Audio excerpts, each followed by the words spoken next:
Good evening.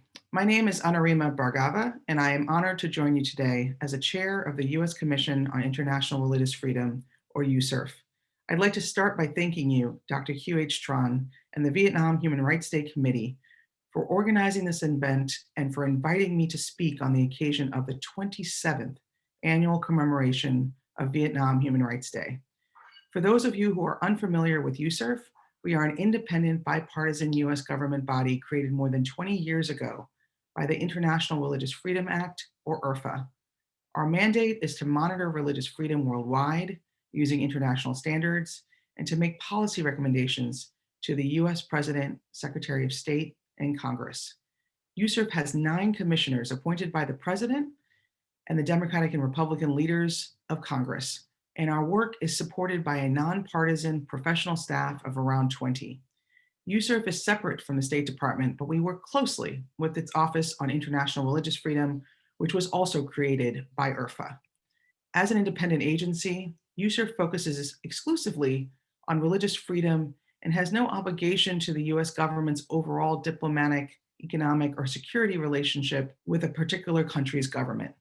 Moreover, at a time when it seems that there is so much that can divide us, our shared dedication to the fundamental right of freedom of religion or belief cuts across party lines. Therefore, I am proud to serve as part of this unique, independent, bipartisan body fighting for the freedom of religion or belief around the globe. Each year, USCIRF publishes an annual report describing religious freedom conditions in countries considered to be amongst the worst violators in the world. Under IRFA, the State Department is required to designate as a, quote, country of particular concern, end quote, or CPC, any country with a government that engages in or tolerates, quote, systematic, ongoing, and egregious, end quote, religious freedom abuses. USCIRF has consistently recommended Vietnam to be designated as a CPC, including in our most recent 2021 annual report. The State Department has removed Vietnam, however, from the CPC list since 2006. We made this recommendation because we remain concerned that systematic, ongoing, and egregious violations of religious freedom still occur in Vietnam. I traveled to Vietnam with the USCIRF delegation in the fall of 2019 and met with government officials, religious leaders, and community members. We heard about improvements being made, especially for established and recognized religious groups. Yet we remain concerned about government persecution against Hmong and Montagnard Christians in Vietnam's northern and central highlands.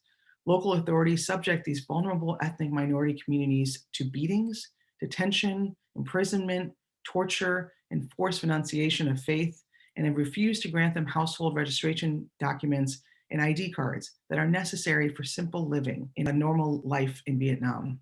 We also remain concerned that the Vietnamese government is using the recently enacted law on religion and belief to curtail religious practice by unregistered religious groups, such as the independent Wahao Buddhists, Unified Buddhists, Cao Dai followers, Catholics, and many others. We also learned of the ways that the law, as written and being implemented, adversely affects even recognized religious groups. USCIRF also continues to pay attention to the plight of religious prisoners of conscience in Vietnam. Last September, USCIRF celebrated the release of Pastor Adao, who USCIRF Commissioner James Carr adopted through our Religious Prisoners of Conscience, or RPOC project. I also continue to advocate for the release of Nguyen Bac Truyen, a Wahao Buddhist human rights lawyer who worked to assist prisoners of conscience and defend the rights of religious communities.